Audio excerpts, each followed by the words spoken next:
Here I am to have, here I am to say that you're mine. You're altogether lovely, altogether worthy.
Good evening, overcomers. I want everybody in here to give the Lord a hand clap of praise. It's a different kind of meeting tonight. We got a lot going on at New Hope with the meetings down there. We got meetings down here. But this type of meeting is a little different than the others. If you haven't been here before, we recover out loud.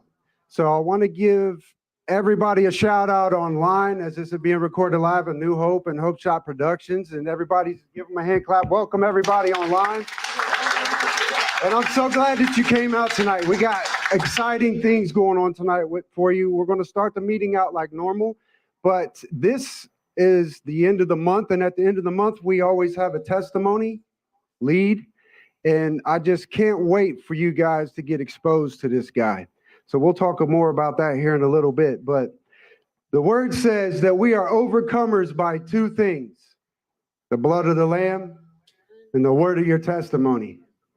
Our stories that we have, that God has given us, is our testimony. And I don't know about you, but I don't argue with theologians. I don't argue or debate with anybody about any kind of politics or any kind of recovery program or any kind of religion. But I will tell you this, you can't change my mind for what God's done for me.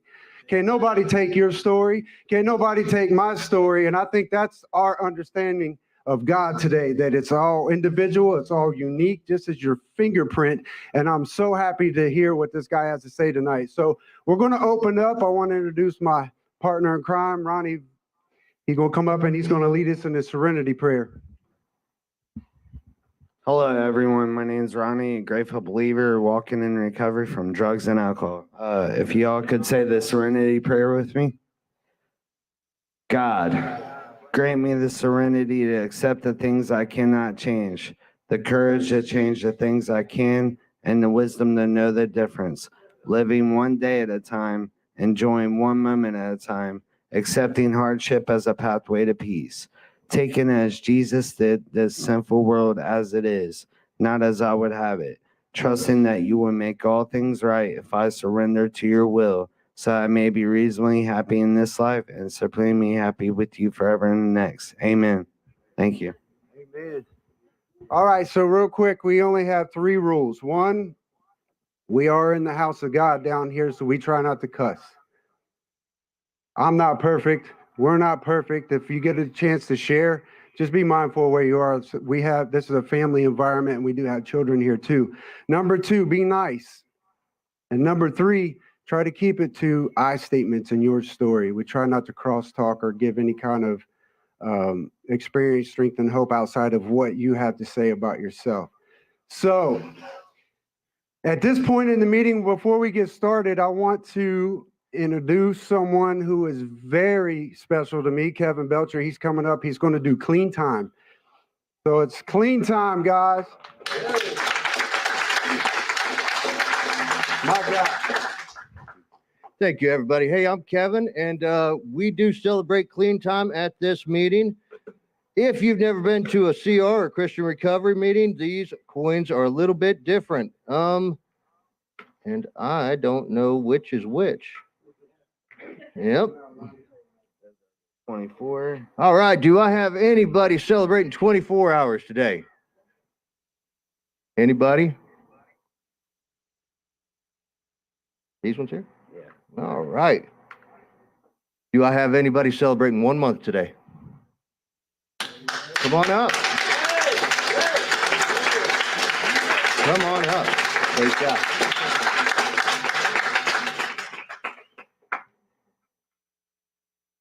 Thank you. Thank you, sir.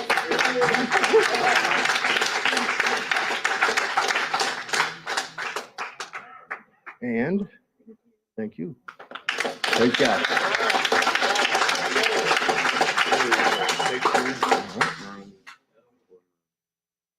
All right. Do I have anybody celebrating 60 days of continuous recovery? Anybody? All right. How about 90 days? 3 months? Yes, we do.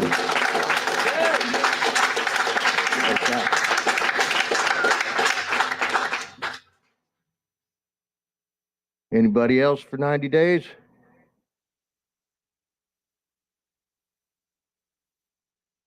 How about 4 months? Nobody? How about 5 months? Yes, sir.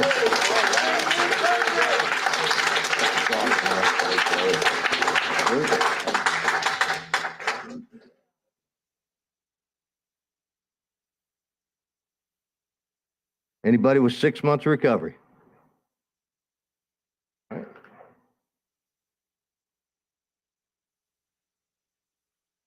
I don't see 7 months, so let's go with 8 months.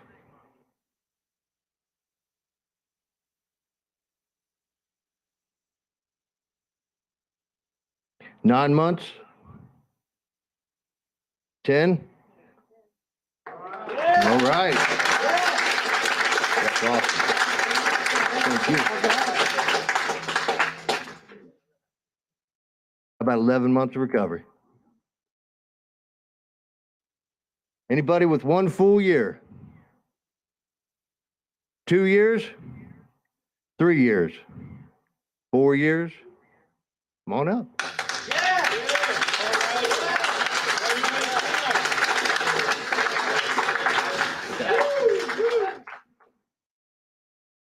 There you go. By the grace of God, That's right. That's right. Anybody with 5 years clean? 5 to 10. Yeah? There you go, brother. I'll let you know the secret. The Okay. secret is I had determination and just believe in my higher power. Good stuff. Yeah.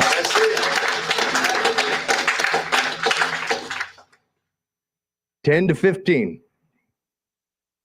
15 to 20. Anybody over 20? All right, I'm going to pass the mic back off. If you didn't have a drug or a drink today, give yourself and the God of your understanding a hand. Appreciate it.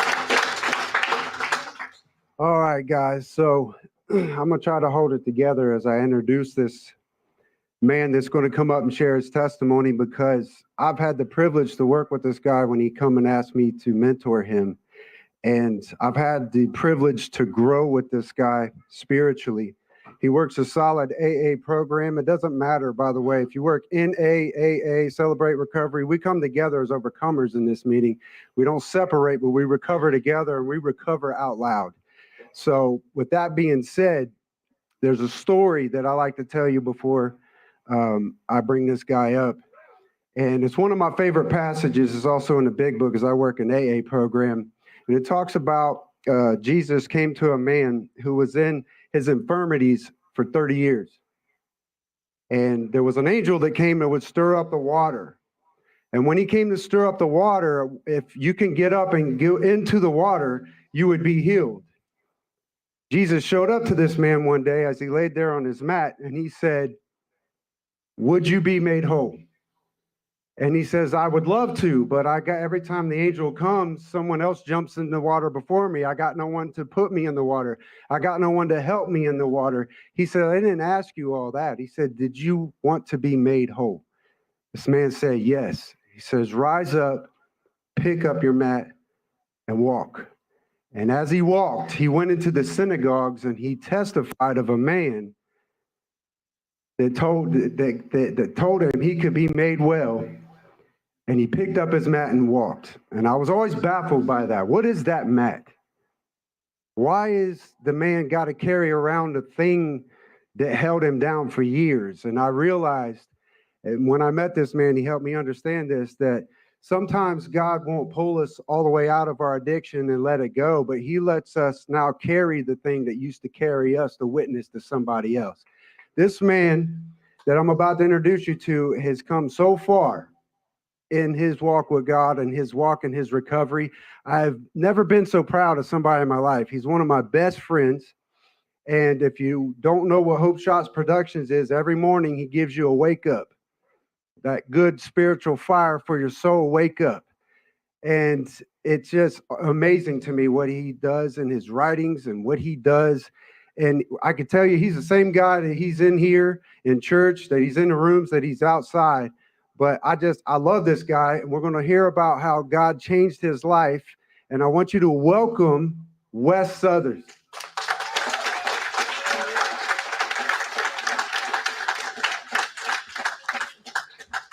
God is good. God is good. My story is a story of sacrifice and misplaced value. You see, most of my life I was willing to do for others. I sacrificed myself a lot. Growing up, I had a brother who had cerebral palsy. He developed this from a stroke at 6 months old. My mom, she spent a lot of time at work because she couldn't stand to be in the same breathing space as my father. Our house was a clubhouse for bikers. It was women were treated as property, so my mom didn't like to be there a lot. So quickly I became the caretaker for my brother, who was 2 years younger than me. It was my responsibility. My dad's lifestyle kept him from being a part of raising his children. As I was younger, my dad he couldn't necessarily leave us alone, so he had a babysitter for us who was my cousin who was homosexual.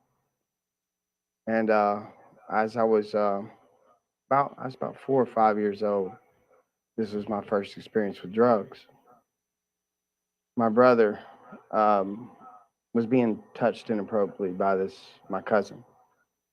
So I began to tell my mom and dad. I told my mom and dad about this, and they said I was lying. It was kind of hurtful. So therefore, I went into action. I took my brother's place. The sexual abuse began, and he would use a drug called locker room to relax me. So this was my first experience with drugs. I don't remember much of it because of the drugs, but finally I spoke up to it with my grandma, and she went into action, and my sexual abuse stopped that day.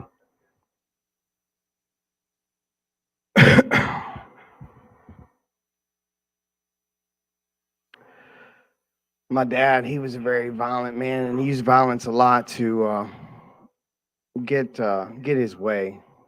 He would be violent, and he would get his way with that. And he had a motto that he would say that would be like a warning shot throughout the house. When I heard the words, "If you can't hear me, you'll feel me," became a warning sign for me to take cover. His rage went as far as to beat my handicapped brother. I would then sacrifice myself again to take his place. My only protection was the words, "I love you." I would scream this over and over while he would, and hopefully those words would make him stop. This became my nature. As I got older, I continued to have no real value. So I was placing my value into making everyone around me else happy at the cost of losing myself. Never really finding a purpose, I began to have children, and there I found contentment for the first time. At 16 years old, I had 2 daughters. This this right here gave me the love that I'd been looking for. It gave me the validation I was seeking my whole life. With no real judgment, there was real love there.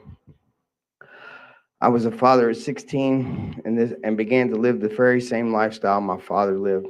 I sold drugs, and it kept me full of people who validate my very existence because I was willing to sacrifice my profits for their friendship. You see, the cycle of generational curse had began and set in. I'd always just wanted to be accepted for anyone but myself. As I grew older, I continued to behave everywhere I went. I continued this behavior everywhere I went. I picked up another trait from someone else and carried that with me. Whatever I seen validated by others is what I imitated the same characteristics to ensure validation from others. Never really truly knowing who I was, never really becoming me. I always seen more value in trying to be someone I wasn't. I thought only true label that fit for me was a father. It was the only thing that felt real for me. But again, my validation was needing to be filled. I couldn't quite fill this hole that was inside me that I needed to fill. And I tried to fill it with women. I tried to fill it with children, never really understanding what I needed. My need for validation from others had taken me to a point where I just couldn't seem to fill this emptiness. A wife and 6 kids later, and no true identity for myself. I was chasing after something and running from everything. Me and my wife had become so insecure with one another that the marriage was failing. So again, I have another child. And this began to repeat every time it seemed to have problems. Another child was born. Soon I had 10 kids. I was trying to fill a hole with everything that was around me, and couldn't never get that quite full. You know, all the things on the outside is what I sought, and I never sought the things that were on the inside. I never seen that there was a spirit inside of me crying for something so far, but I was blind to see because I needed everyone else to validate me. Finally, my addiction and my unmanageability got me locked up. This is where I found a space for God to do things that for me, even though I didn't see it at the time. I was sentenced to 8 months in a county jail and released after 4 months to a sober living to complete a 6-month program. My wife had moved on and I was left with just myself. It was a requirement for me to go to meetings, but I went to meetings for all the wrong reasons. I would hear cliche sayings like let go and let God, one day at a time. It might have been as well as written in Chinese because I didn't understand it. They didn't ring true like they do today. His will, not mine. Regardless of my unwillingness to work a program as it was told to me, a seed was planted. A divider that once was my oasis was placed. I could no longer use drugs without a clear conscience. This began to make me miserable. This began to make me miserable. Once I had failed at my program, life began very defeating. Every time I came in contact with the option to self-destruct, because now I realized there was a solution to my problem, but I had no real value in myself to put in the work. I was broken, but unwilling. My wife was gone, and the one thing that validated me to make me feel was taken from me, my children. Everything was falling apart around me, which drove me in deeper into self-defeating acts. I took a loss and chose to lose more of myself. This is where it begins to get good because the pain gets real. This is where I started falling onto my knees. My wife gets in trouble and the kids are given to me.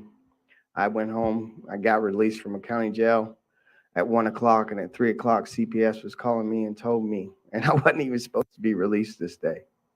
It just happened. They was like, hey, you got video court. Let's go outside here and do this video court. You signed today, you'll be released. I was released at 1 o'clock that day, and at 3 o'clock, they were calling me to tell me to come get my kids.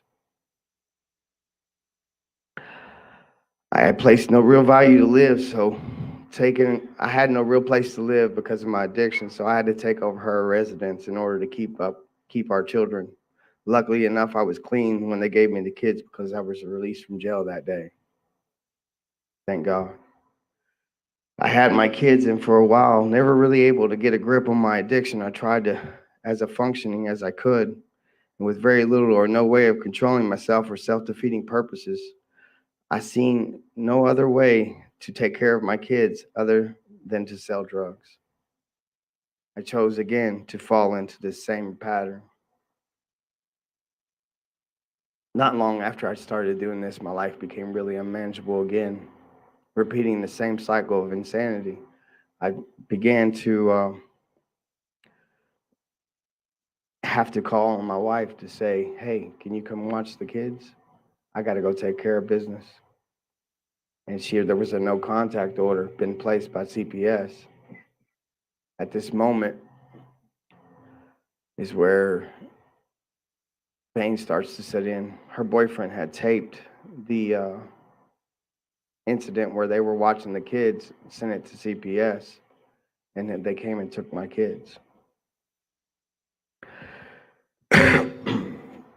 So I had to work a case plan, and it was time for another round of recovery.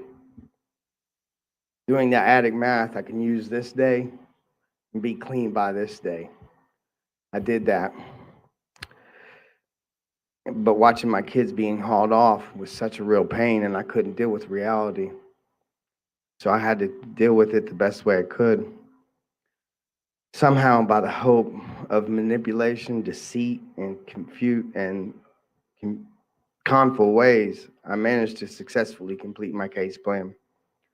2 days before court, I found out the real reason for the no contact order. I got a letter in the mail. It was a manila envelope. And as I'm opening it, my daughter looks at me and she said, Daddy, I didn't mean to. I looked at her and I said, "What are you talking about?" So I pulled out the manila envelope, and it was a detailed description about how my wife's boyfriend had molested my children. I could not deal with this. Every day, and my daughter looked at me and she thought it was her fault. I had to call my mom immediately, come get my children. She came, got my kids, and I used that day. Got high that day. I chose to lose again.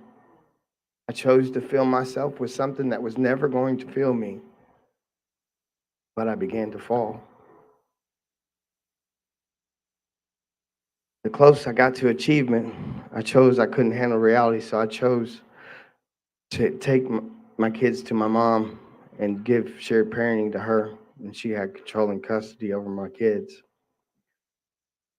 But so I chose to go to treatment. I went to a treatment program here in Dayton, and I dealt with some real issues there.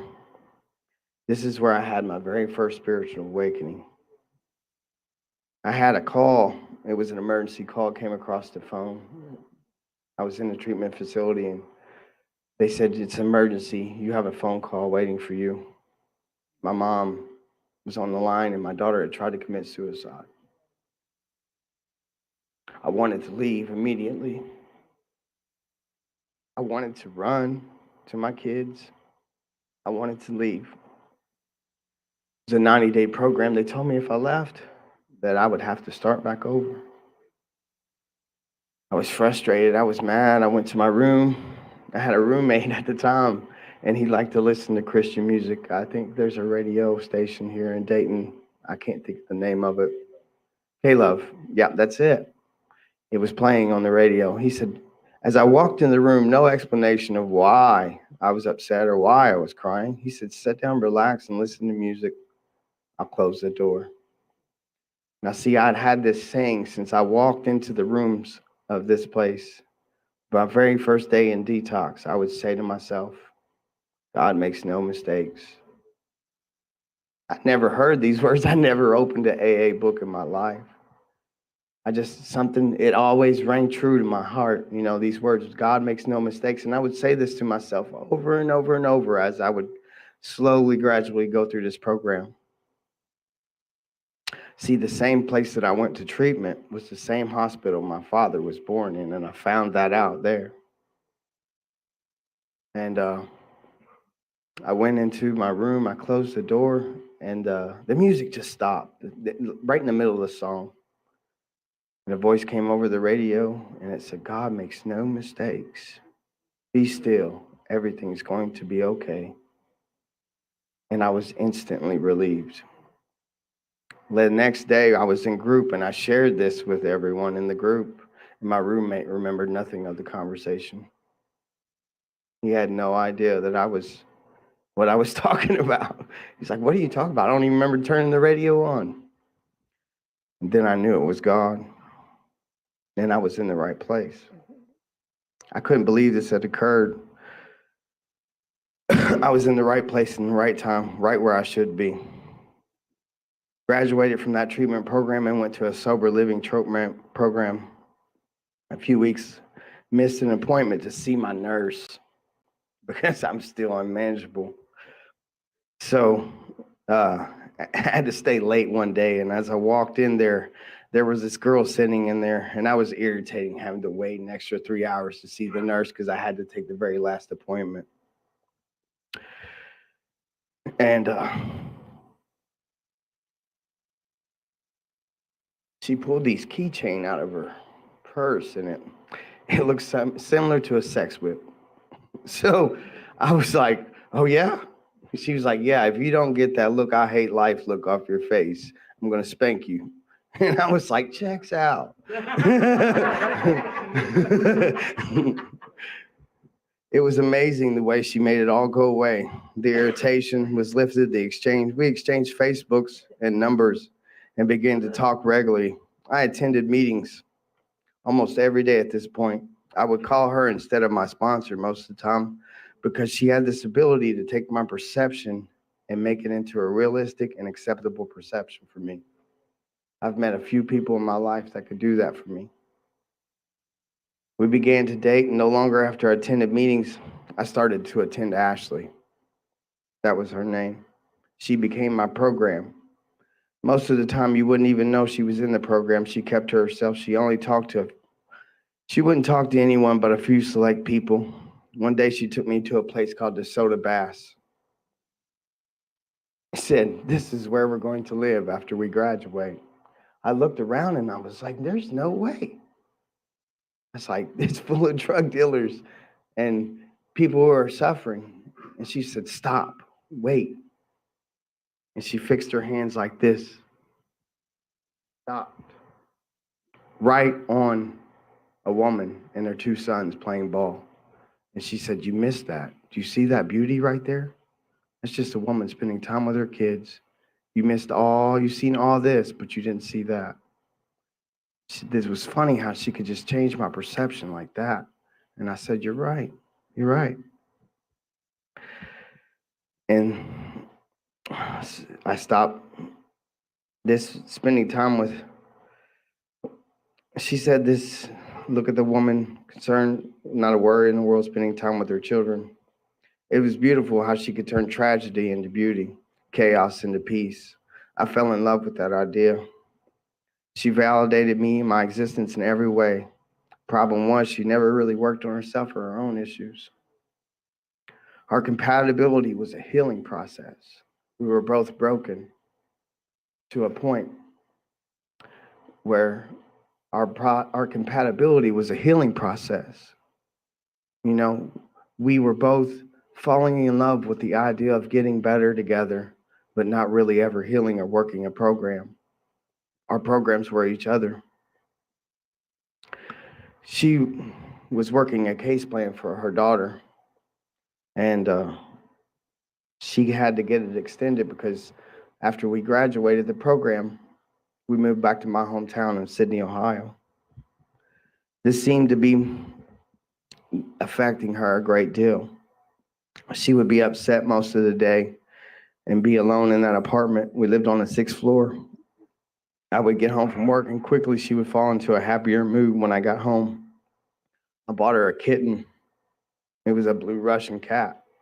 She couldn't figure out the name for this cat. She just sat and thought, and she thought, "It's so cute. I just want to call it Kitten." I was like, "Well, you got to pick a name." She looked at me and said, "I have to go to Dayton tonight. I'm going to drop money off to my daughter." At this point, I knew it was a lie. This is the first time that my God, because that's what she was to me. She became everything for me. She was my program. She was my God. She was everything. I realized that she was human. I realized that she had just lied to me because I had worked a case plan. I knew that you could not take money to your daughter. That's not how it works. I was broken inside. All of a sudden, all that validation seemed to go away. There was nothing really whole in me no more. I avoided her the next day. I didn't say nothing then. I let her leave. I thought, is she cheating on me? Is she using again? What's going on? All these thoughts ran through my head because no self-love was inside me, no boundaries, no ability to say I love myself enough to say what is wrong because I was afraid of loss of the validation. I was afraid of being able to stand up for myself and stand up for her at the same time. I was scared of the loss. See, everything that had made me whole was now being taken from me with one sentence.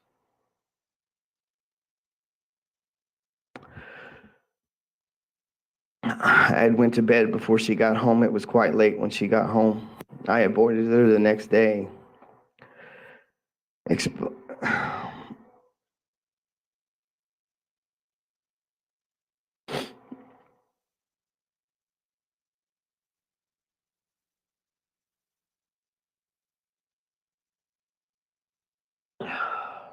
So I was at work, and she gave me a phone call.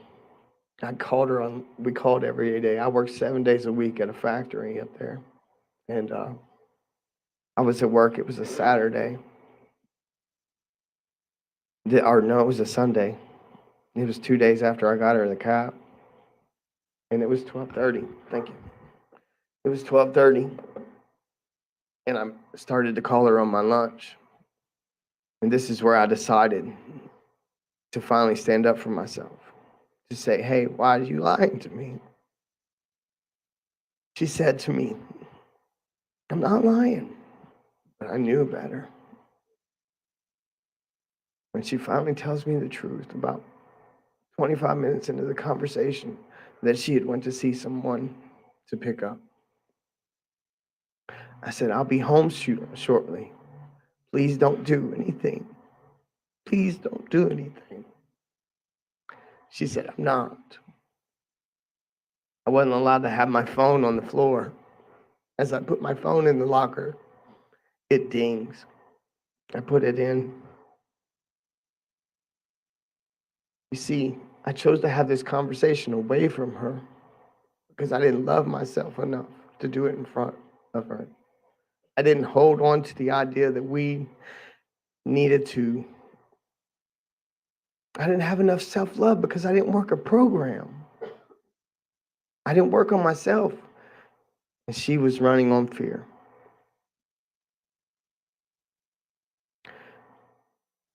The phone message that she sent right when I put my locker in there, I checked it at 2:30 when I got off work.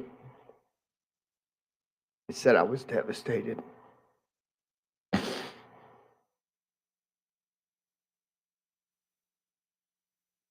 I call and I call and I call all the way home. I don't get no answer.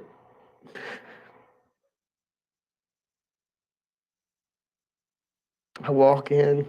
The cat had met me at the door for the past 2 days, but he didn't. He didn't today. And I'm like, oh, I wonder if she went for a walk or something. As I cut into the living room, I could see her feet hanging out from the kitchen. And I'm like, why is she laying on the kitchen floor? Why is she laying on the kitchen floor? And I cut the corner, and she was completely purple. She had been gone since 12:30. I called the paramedics. I called everyone I know. And I'm talking to the paramedics as they get there. She had used for the first time in 18 months.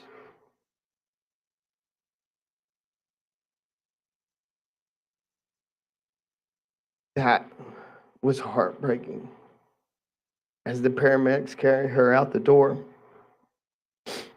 I called a friend, or so I thought. I had to find some validation. I had to find something, some kind of peace right now. I picked up that day. We lived on the 6th floor. I used so much. My drug of choice was not heroin. My drug of choice was meth. My drug of choice was to escape. My drug of choice was to find a way out. I sit on the ledge of that 6th floor apartment, and I wanted to die. I sat in the window and just thought about jumping. I couldn't do it. The cat kept jumping up on the windowsill. See, I believe that cat carried Ashley with it because it was the only thing in the room when she passed. My mom would come into that apartment building and find me laying on the floor where I'd found her, sleeping. I would lay there night after night after night, hoping some way I could grab a hold of her and find my validation again, find my peace.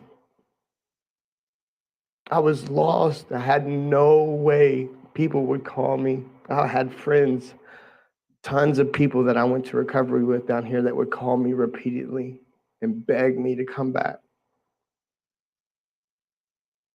But I wasn't ready. The pain got so real. I tried every way to escape her, but the drugs just made it worse. The drugs just made it so much worse. I finally got somebody to sell me some fentanyl. As I sat in my kitchen and I put water in it, and I looked over, and the damn cat spills it. You tell me that ain't God. The cat spills it. And I'm like, holy cow. Not only did he spill it, I could not find the top. I could not find a container in the bucket. I started in a relationship again. I tried to find another way to find my validation. I started a new relationship. This is my best friend of 20 years. Didn't work. Hurt people. And I hurt her.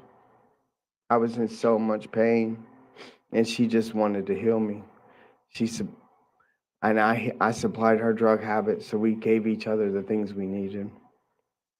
This was a torturous 4 months. I wasn't allowed to cry about Ashley in front of her. So I went to the bathroom after about 6.5 months of torturing myself through this. And I had this video. The only video that I have was a TikTok that we had made. There was me, Ashley, and her best friend, Ashley.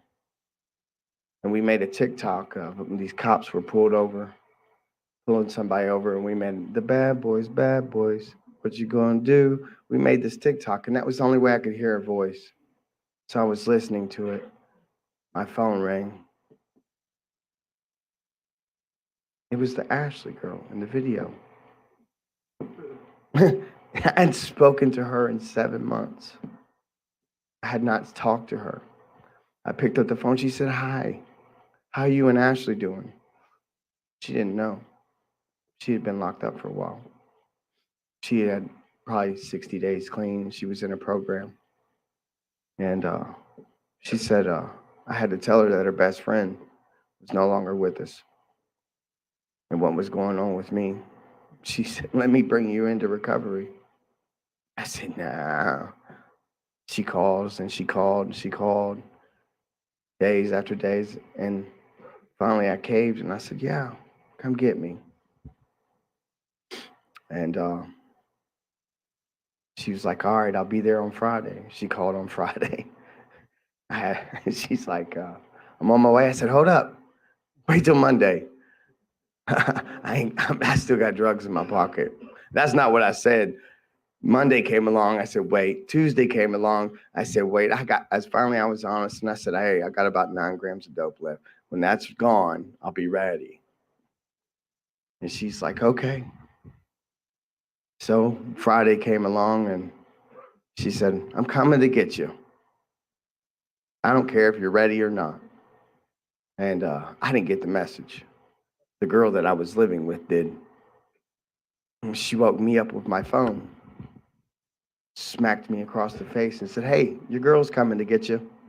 I picked up my phone and I answered it and I said, "Hurry up."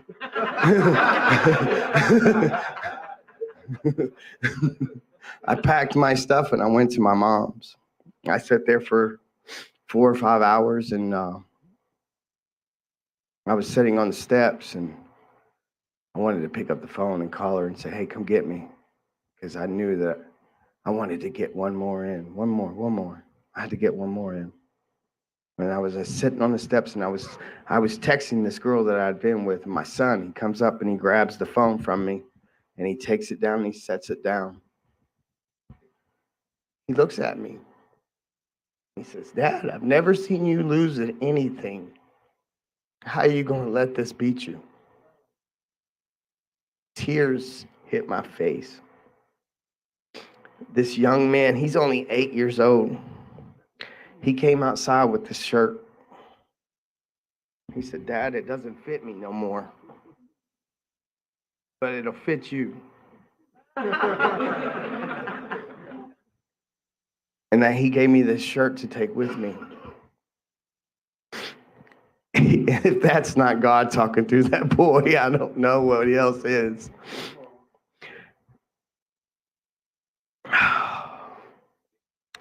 When I got down here, I entered this program treatment facility, and you had to spend like 10 to 14 days on there, and I was just sitting in my feelings, and I couldn't handle it. It was driving me nuts. I couldn't talk to nobody. It was just setting. So about the 5th day, I said, I'm out of here. I'm leaving. And I called my friend that brought me into recovery again, and I said, hey, I'm leaving. And I said, you got my phone? And she said, yeah. She said, what are you going to do? I said, I'm going to try to get into the place where you're at tomorrow. Now, I had smoked marijuana and done meth for the last 7 months every day. And you had to be clean to get into this program. Every day I used drugs for 7 months. And I smoked every day. In 6 days, I was clean to get into this program. On the 6th day, there was no way possible that was going to happen. Only an act of God. I went to this meeting with her. It was earlier that day. I had gotten, there was a story that popped up on my Facebook with it looked like my hand holding a fortune cookie, and it said, find a new route, try a different path. And I was like, huh? Makes no sense. My screensaver on my phone said, stand in faith, even when you're having the hardest time in your life. This made no sense to me, how these things occurred, and I was puzzled by it at the time, but I just left it on there. I had one of those Obama phones. It could have been, it just done whatever it wants, but I like to think it was God. I believe it was. I went into this meeting, and all of a sudden I started getting a sick feeling in my stomach, and the hairs on my arms were standing up, and I started to get like real hot and sweaty, and I was like, man, what is going on? I started to get this feeling like I wanted to get up and I wanted to leave. And I looked at my friend, and I said, you feel that? And she was like, no. Are you okay? And I was like, no, I feel like I'm going to get sick. And she looked at me and she says, we can leave. I said, no, I can't. I can't get up. I don't know what's going on. I sat there through that meeting, and the whole meeting was about the 3rd step, turning your will and your life over to the care of God. And I felt home in that meeting. Later that night, we went to a second meeting, and I seen this guy, and he was introduced to me, and he was like, and I was telling him about this experience, and he was like, I think you need a sponsor, and I'm going to sponsor you. And I was like, yeah. Everyone at this meeting looked at me like I might have been perma-twacked because I was sharing this experience with them. But they just, I couldn't explain it. And I called a friend of mine up, and she said, what you had was a spiritual awakening. I had all this energy inside, and I was so excited about life again. And I knew for the first time I could get validation from somewhere else besides what was on the outside. I could find validation inside from God. And I began to seek that every day. I woke up the next morning because, see, I was talking to my friend, and I told her, I said, I feel like running. And she said, well, maybe you should. I sat down. I got up early in the morning, like 5 o'clock in the morning the next morning, and I started running every day. Every day I would run, and I would put God in my ears. I wouldn't talk to nobody. I would walk right out the door of the sober living that I was in, and I would run, and I would put God in my ears. And I began to find peace. I began to find happiness. I began to find complete. It was for the first time that I found out I could get validation from God. The spirit inside of me came alive. This spirit that I had never felt before. Something that somebody can't take from me. Something that I can hold on to forever. I began to feel that God-sized hole. And there was nothing like it. I thirst after it every day. I continue to get up every day. Well, almost every day. It's cold in Ohio. Some days I don't do that. But I get up and I put the word of God in my ears before I do anything. And it carries me with peace. And I find my validation there. And I find my peace there. I began to look at myself through God's eyes and not my own. I watched how I talked to myself. Because the things I did in addiction, every time I failed, I noticed it. Every time I messed up, I noticed it. So now I notice every time I win. I take notice every time I do something the right way, every time I live spiritually, and it makes me feel good. So I continue to act that way more and more every day. I hold on to that. That's where I find peace. I find God every time. And he never fails me, and you can't take him from me. This is how I live today. I repeat with these patterns of behavior. I get up, I put God in my ears, and I started sharing these sermons that I would listen to over Messenger. And I got put in Facebook jail for sharing them. So I was, yeah, spamming. Yeah, that's what they called it. And I was like, well, what am I doing? And something occurred to me. God said, stop limiting it and put it on Facebook. So I started sharing it on Facebook, and I would share my experience of what I knew from it. And I started to type, and I would pray to God that let something come out of me that would help others. And I would type this out, and I would write it every morning. And I began to share my experience with all these people. And there's nothing like it. It's freeing every morning. I get up and I type a message out, and I send it out on Hope Shot. This has become my daily routine. This has become my validation. This has become my way of sharing God's love, what he's done for me. Today I work a program. I know the real pain of making someone else your God and how short of expectations it'll come, how painful it is. This is my story. That's all I got.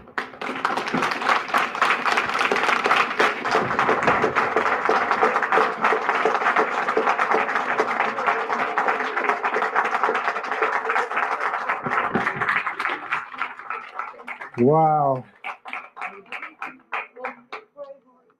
You guys want to come up and just talk to Wes, give him a hug, whatever you want to do. How many of you guys heard something about yourself in that story? That was amazing.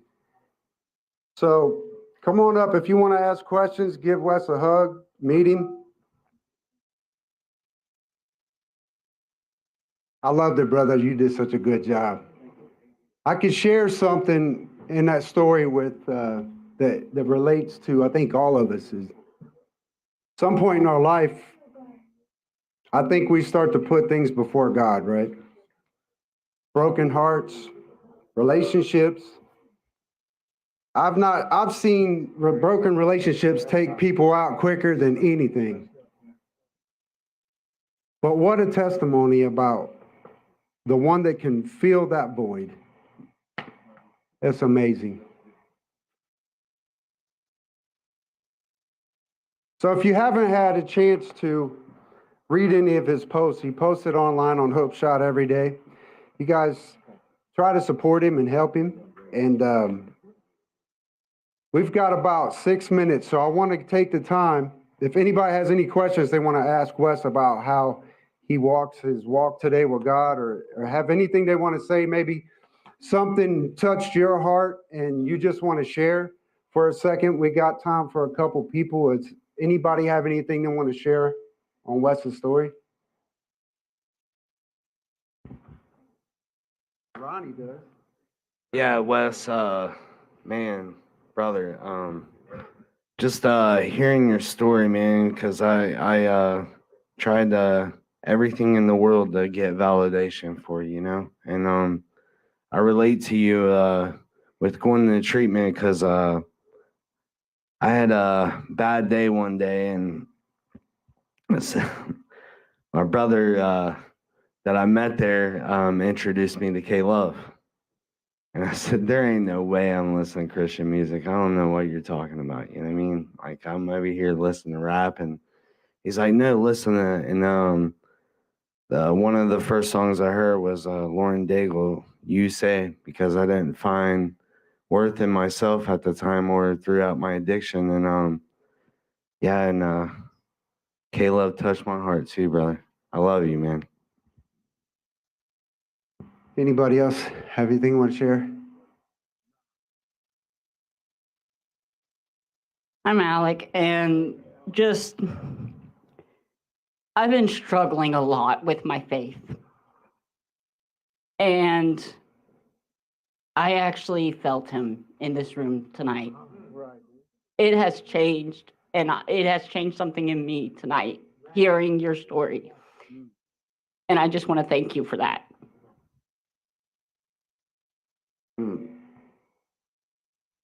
I feel like God deserves a hand clap of praise for what he's doing in here. I mean,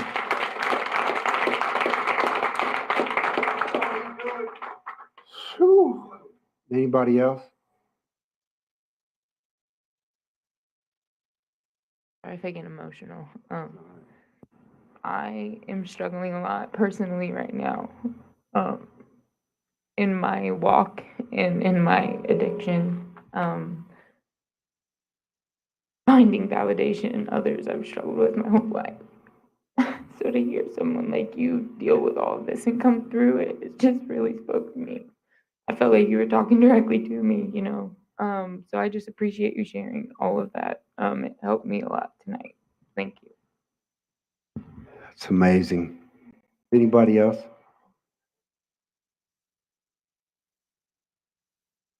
Ramon. What's up, dog? Hey, Wes. I just want to say I appreciate you. You know, from the moment I saw, met you, I felt good vibes with you, and your story hit me hard, and I appreciate you sharing it. I love you, brother. Love you, Ramon. I saw some hands in the back somewhere.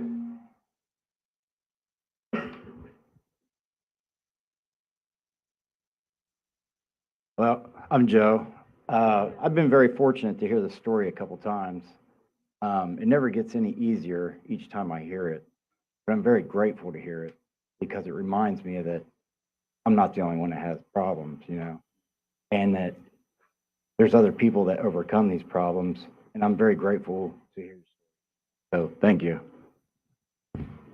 Thank you, Joe.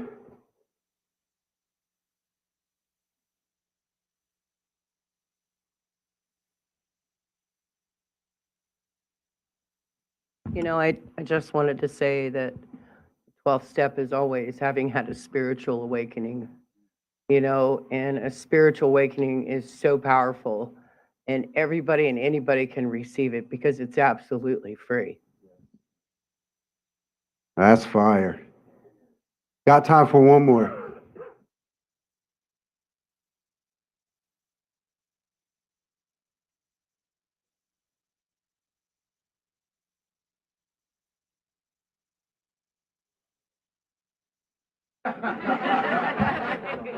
Sorry, Jeff. You talking to me? Oh, he's gonna comment on himself. Checks out. All right. Our sermon this month was about love. And it says in the Bible, the greatest love you can give, to give one's life. The last thing I wanted to say is the last tragedy she turned into beauty was to die so I could have a better one. And I hold on to that. That's all I got. I want to thank everyone for coming out. Let's give the Lord and let's give Wes another hand. Beautiful story. So we want to close it out with prayer, and I want you to bow your heads, and I want you to open your hearts and remember this. Heartbreak is one of the hardest things to deal with. Grief is one of the hardest things to deal with, especially when we've held those people in such high regards and we've made idols in our lives. We realize the reason why we can't make a human being our higher power is because when you eliminate that person, then what are you left with? So if you're feeling that way this morning or tonight, if you're feeling like you have something that is missing on the inside, this is your opportunity to open your heart and understand that you as well can be an overcomer tonight. This is your opportunity to get your mind and your heart fixed on a God that makes you the overcomer. This is your step in your life to where you can give it all to Him, let the baggage go, whatever's bothering you, whatever's coming against you, and know that He's got this. Let go and let God right now in this moment. Father, we thank you for the word that you brought us tonight. We thank you for the fellowship, and we thank you for the opportunities to come together on Xenia Avenue. We thank you for New Hope Church. We thank you for all the leaders that you put in place. We thank you for what you're doing right now in this place, that you are a God that comes to the broken. You are a God that comes to the trap house. You are a God that meets us on our bar stools. You are the God that meets us right where we are. We don't have to fix ourselves to come to you, but we come to you so you can fix who we are and make us who we are. And God, as we just surrender whatever it is right now, whatever it is that is holding us back from taking that step to looking at you and having that relationship with you, we just ask that you would touch them, and we touch and agree right now that you're moved by your Spirit in those lives. God, we thank you for what you're doing here, and we give you all the praise and the glory. And until we meet again and never depart from your praise, your presence, Father, we thank you in Jesus' name. Amen. All right, guys, we got karaoke in the back, and there's still meetings going on down